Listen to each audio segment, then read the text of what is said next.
Bom dia. A nossa leitura de hoje se encontra a carta de Efésios.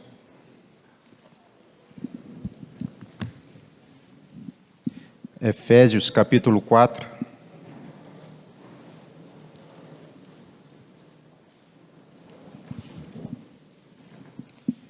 Efésios 4, a partir do versículo 20.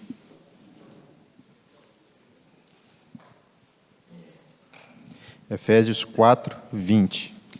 Todavia, não foi isso que vocês aprenderam de Cristo. De fato, vocês ouviram falar dele, e nele foram ensinados de acordo com a vontade que está em Jesus. Quanto à antiga maneira de viver, vocês foram ensinados a despir-se do velho homem, que se corrompe por desejos enganosos, a serem renovados no modo de pensar, e a revestir-se do novo homem, criado para ser semelhante a Deus em justiça e em santidade, proveniente da verdade. Portanto, cada um de vocês deve abandonar a mentira e falar a verdade a seu próximo, pois todos somos membros de um só corpo. Quando vocês ficarem irados, não pequem, apaziguem a sua ira antes que o sol se ponha, e não deem lugar ao diabo. O que furtava, não furte mais, antes trabalhe, fazendo algo de útil com as mãos, para que tenha o que repartir com quem estiver em necessidade. Nenhuma palavra torpe saia da boca de vocês, mas apenas a que for útil para edificar os outros, conforme a necessidade, para que conceda graça aos que a ouvem. Não entristeçam o Espírito Santo de Deus, com o qual vocês foram selados, para o dia da redenção. Livrem-se de toda amargura, indignação e ira, gritaria e calúnia, bem como de toda a maldade. Sejam bondosos e compassivos uns com os outros, perdoando-se mutuamente, assim como Deus os perdoou em Cristo. Amém.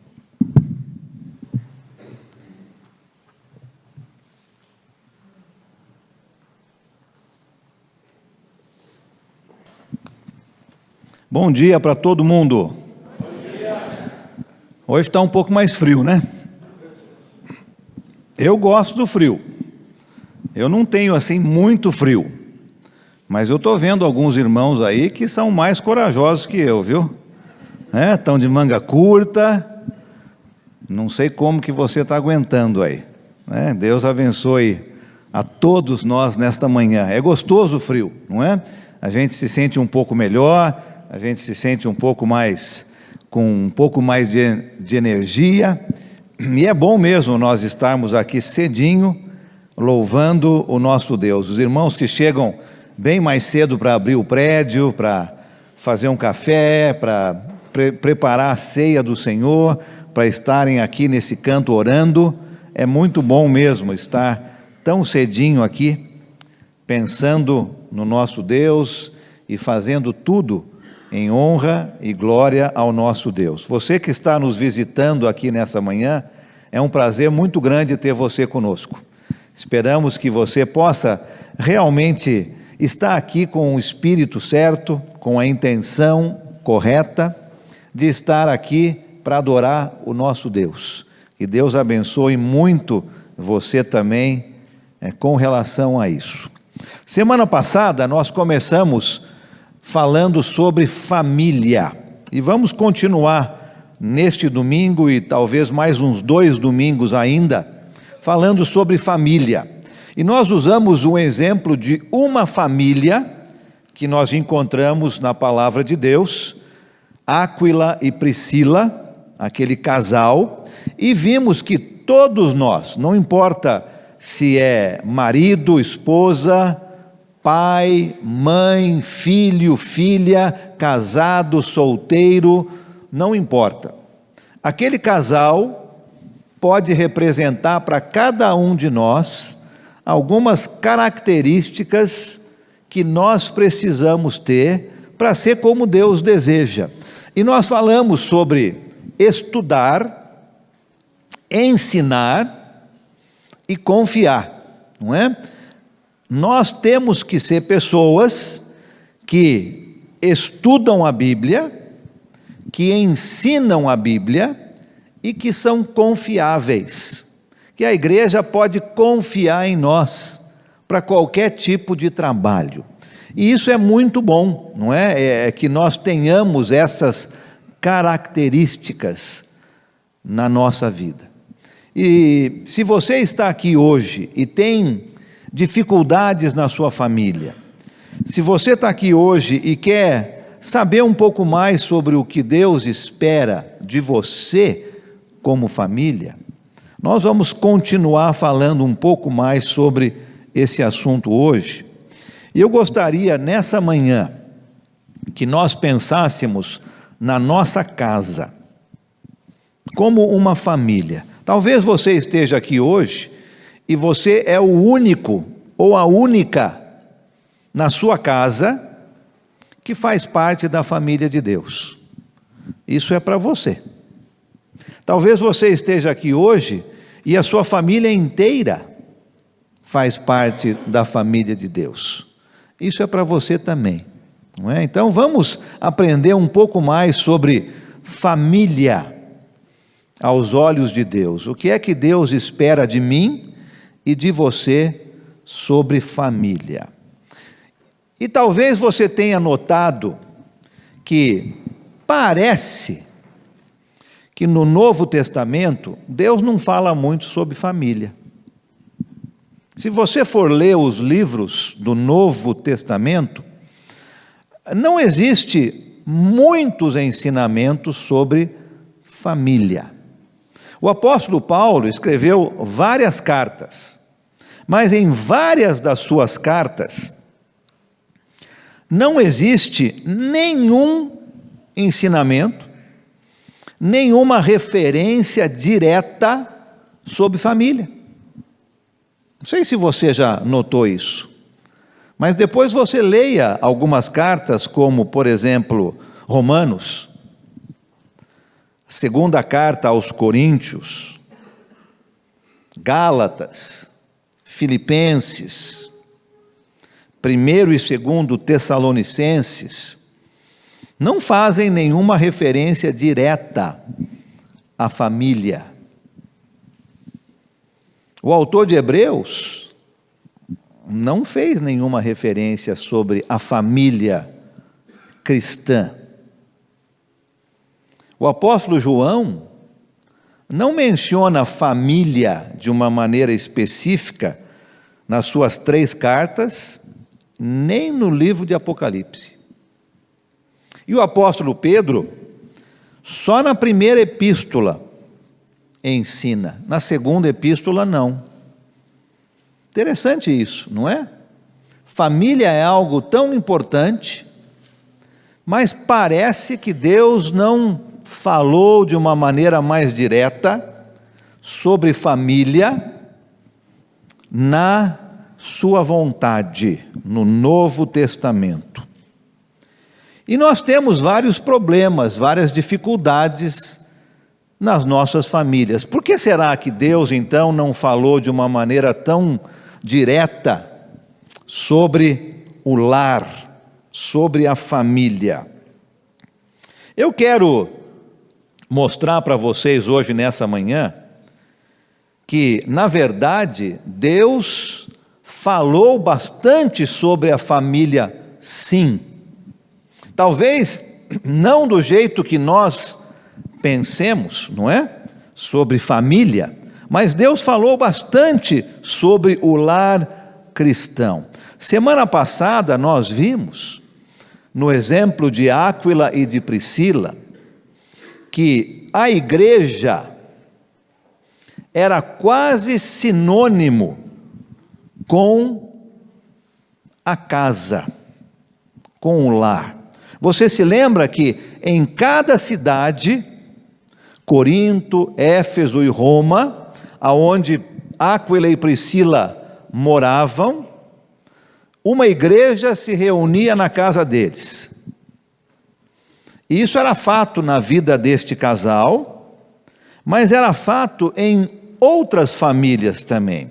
Abre, por exemplo, sua Bíblia comigo, na carta aos Colossenses, capítulo 4.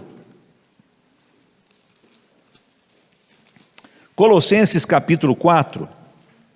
Olha o versículo 15. Colossenses 4, 15.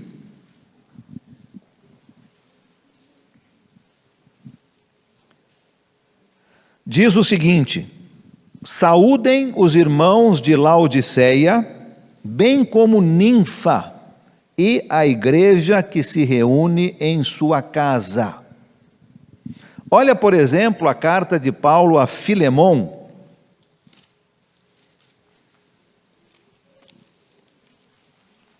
Versículo 2.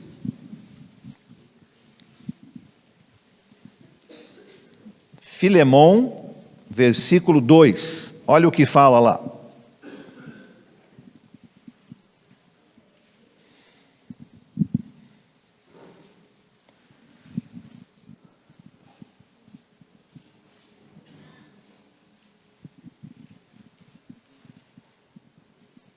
Todo mundo achou?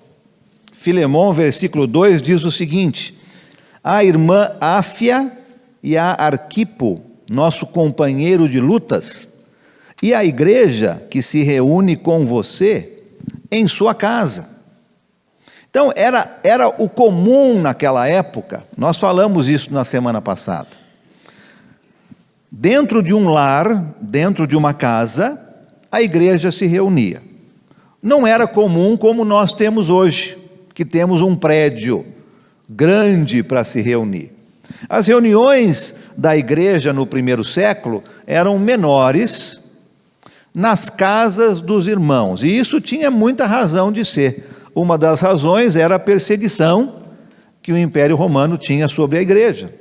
Não podia ter um prédio assim, senão o exército romano vinha aqui, queimava o prédio, levava todo mundo preso ou para ser morto. Então não eram reuniões abertas ao ar livre, eram reuniões nas casas mais particulares, e você tem vários exemplos disso no Novo Testamento.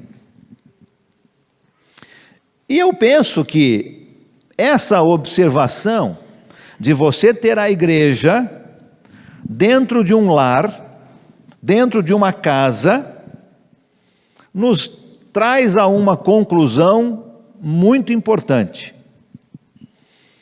O que foi escrito para a igreja foi escrito para a família. Você não pode tirar uma coisa da outra, não é?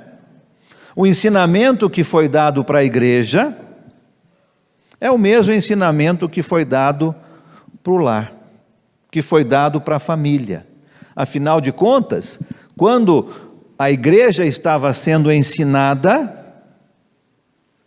o lar estava sendo ensinado, a família estava sendo ensinada. Então, se você pensa dessa maneira, tudo o que foi escrito no Novo Testamento, para eu e para você seguirmos, foi escrito para a família também. Para o marido, para a esposa, para o pai, para a mãe, para o filho, para a filha. Você que é casado, você que é solteira, para todo mundo.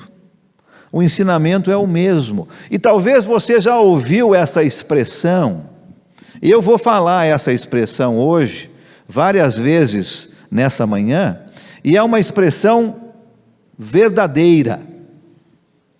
Quase falei muito verdadeira, mas não existe muito verdadeiro, né? Ou é verdadeiro ou não é, né? Então é uma expressão verdadeira. E você talvez já tenha ouvido falar que a igreja, ou o lar, é a igreja em miniatura. Você já ouviu isso? É verdadeiro essa expressão, essa frase. O lar é a igreja em miniatura. Então, muitas coisas foram faladas sobre o lar, sim. Muitas coisas foram faladas sobre a família, sim.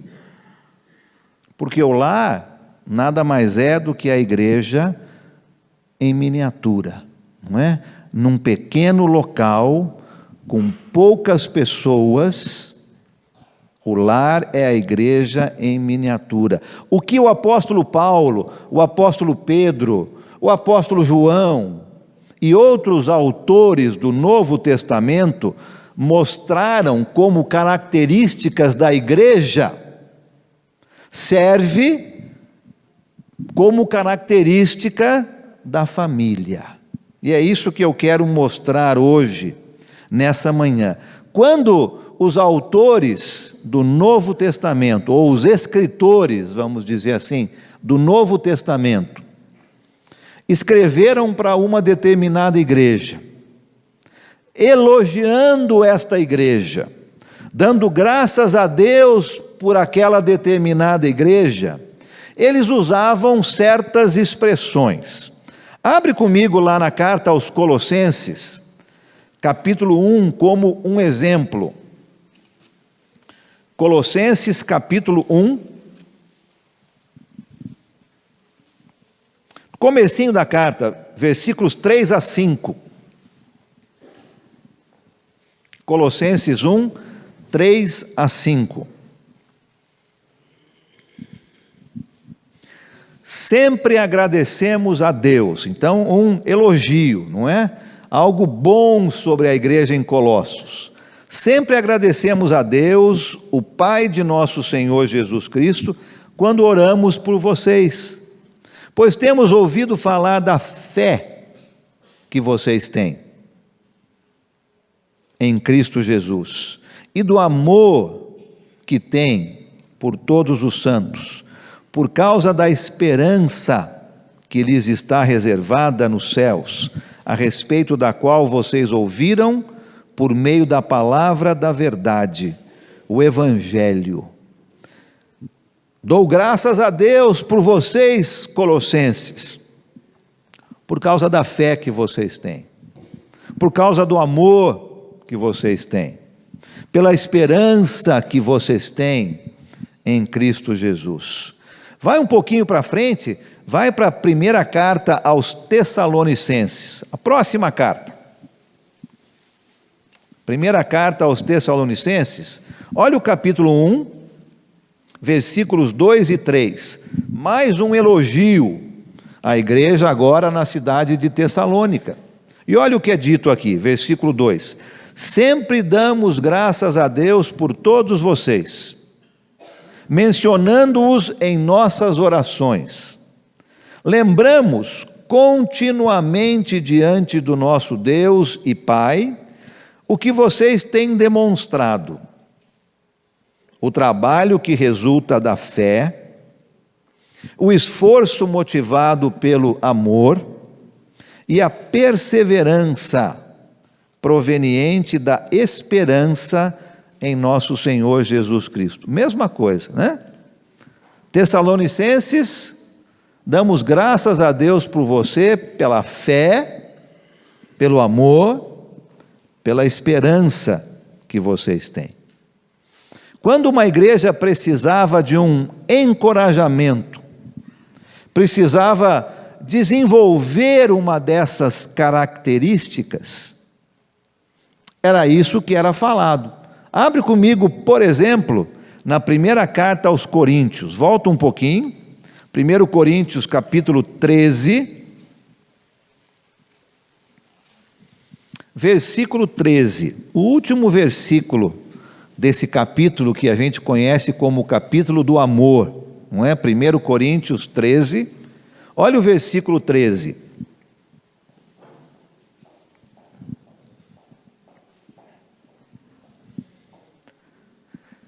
Paulo dizendo para a igreja em Corinto: assim permanecem agora esses três: a fé, a esperança e o amor. Coríntios, busquem esses três aqui, não é? Fé, esperança e amor. Se o lar é, na verdade, uma igreja em miniatura,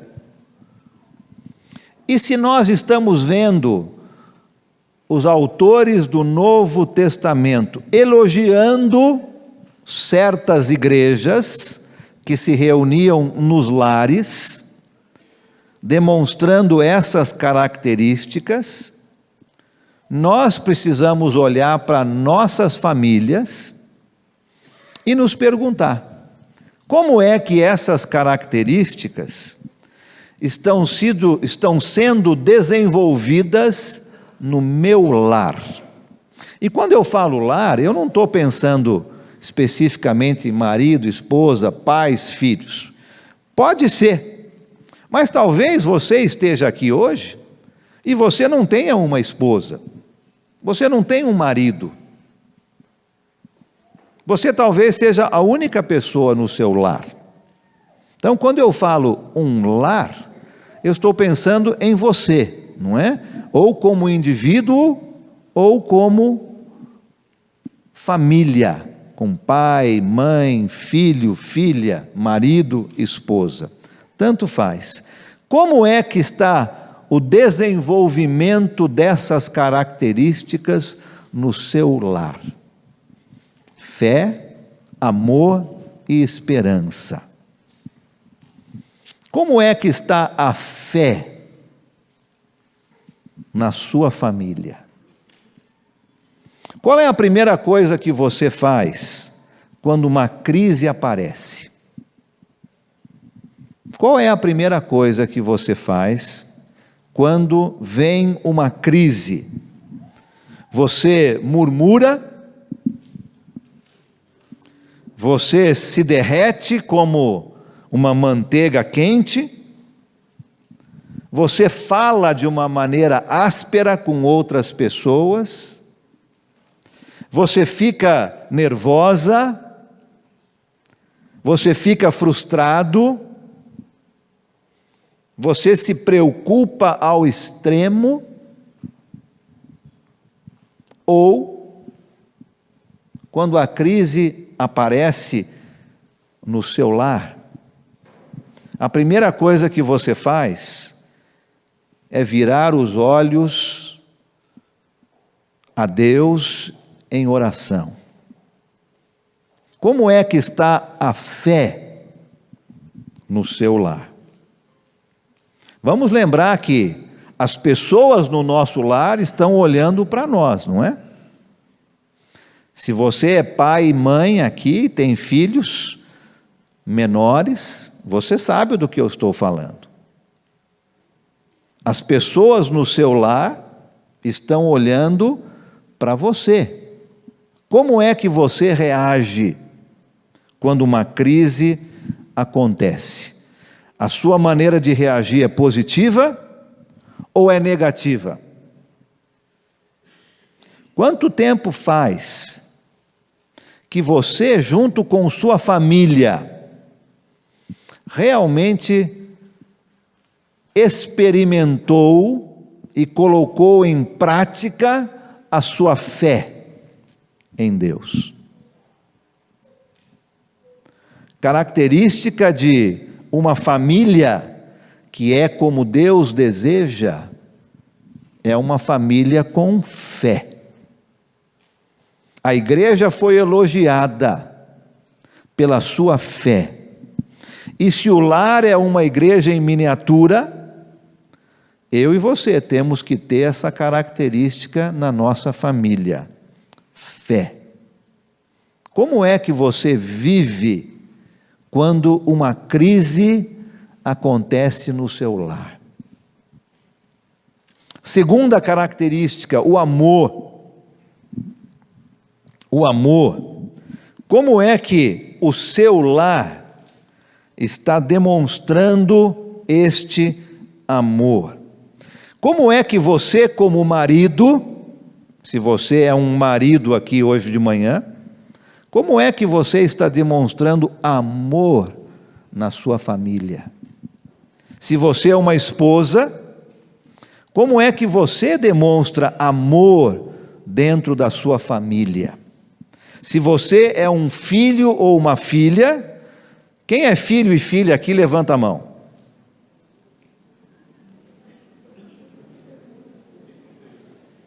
Tem alguns que não levantaram a mão, eu não sei como é que você nasceu. né? Todo mundo, né? Todo mundo é filho ou filha, não importa se você tem 80 anos, você é filho ou filha, não é? Se você tem 2 anos, como é que, como um filho ou uma filha, você está demonstrando amor na sua família?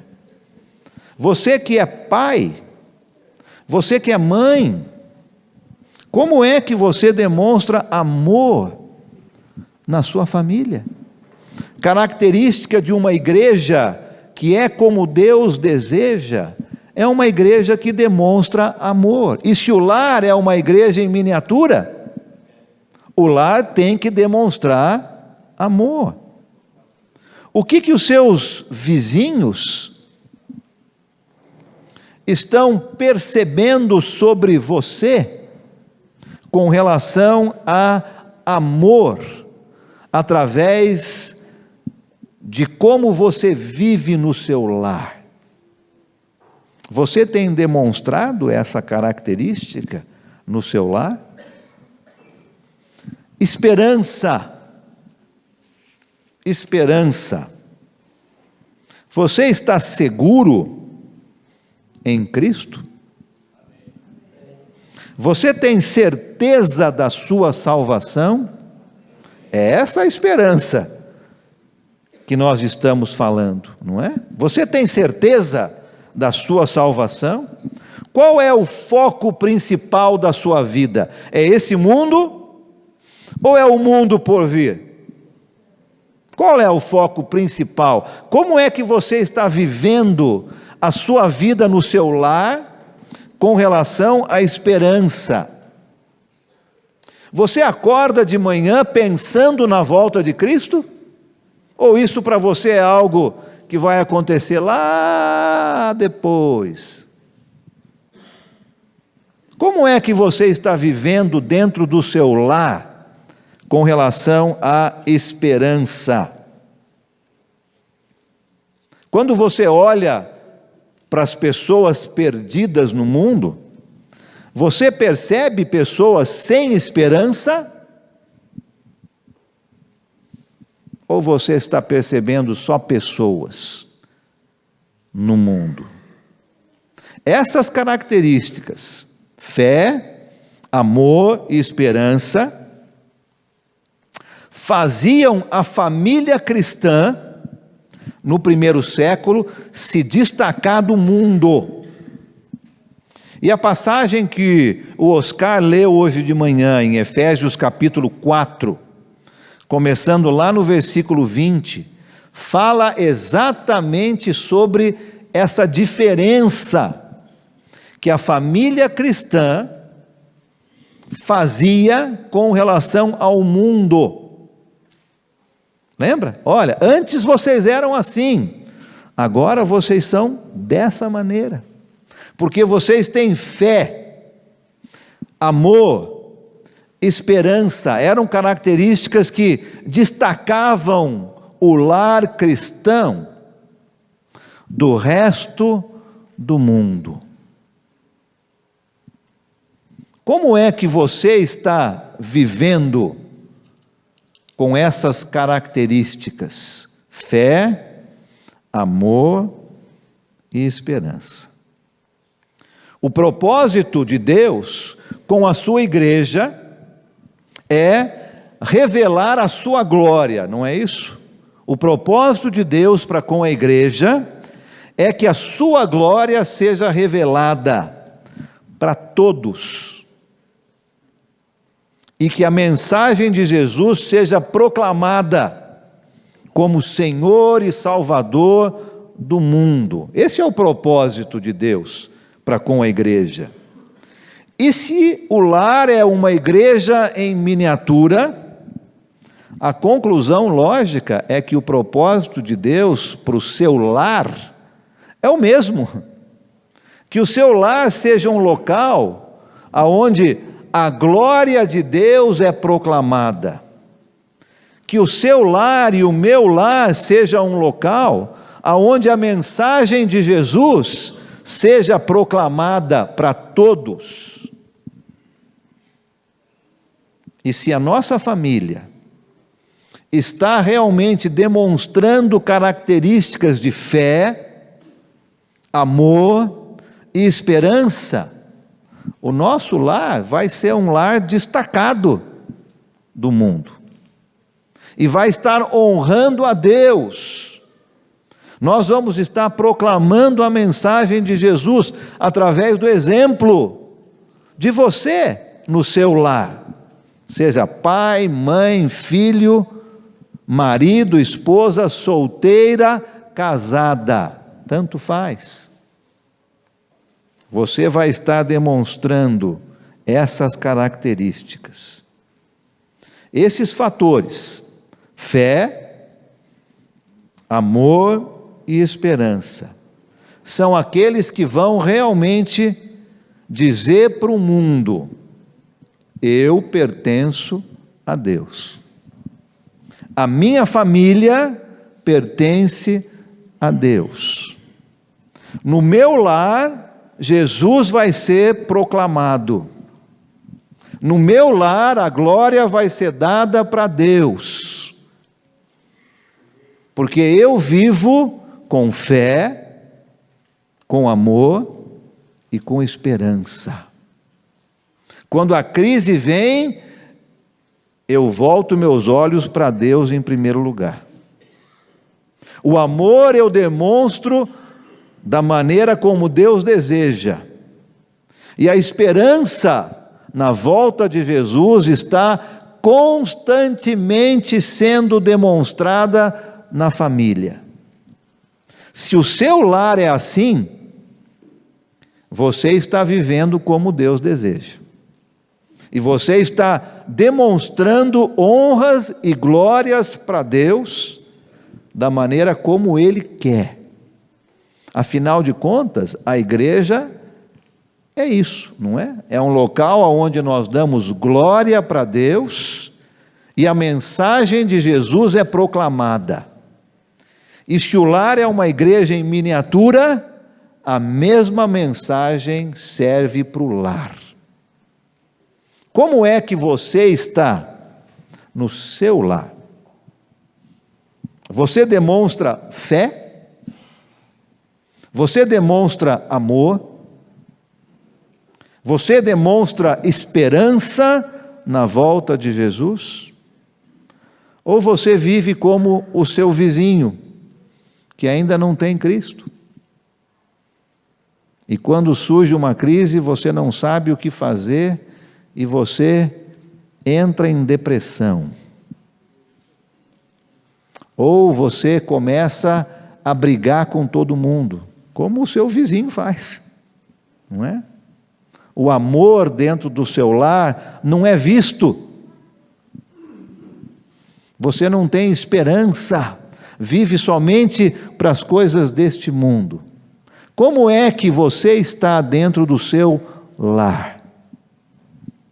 Se você quer ser como Deus deseja, precisa ter fé, amor e esperança dentro do seu lar.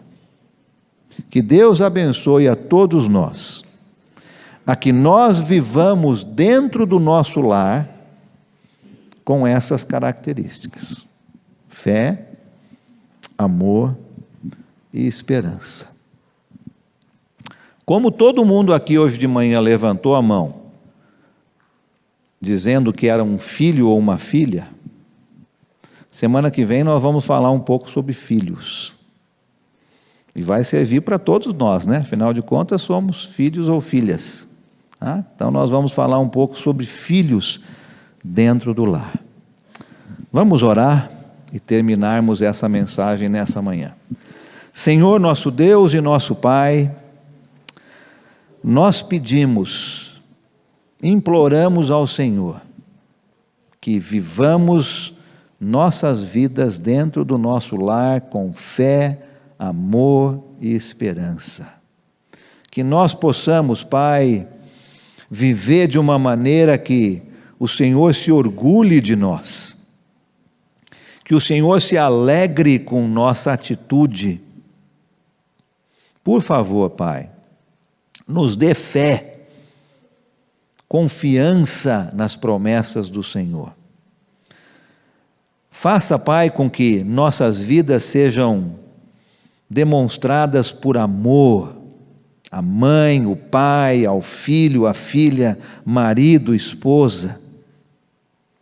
Que nós vivamos com esperança, sempre pensando na volta de Jesus, na nossa vida eterna com o Senhor. Que nossos olhos nunca esqueçam de ter esperança. Em nome de Jesus, oramos e agradecemos. Amém.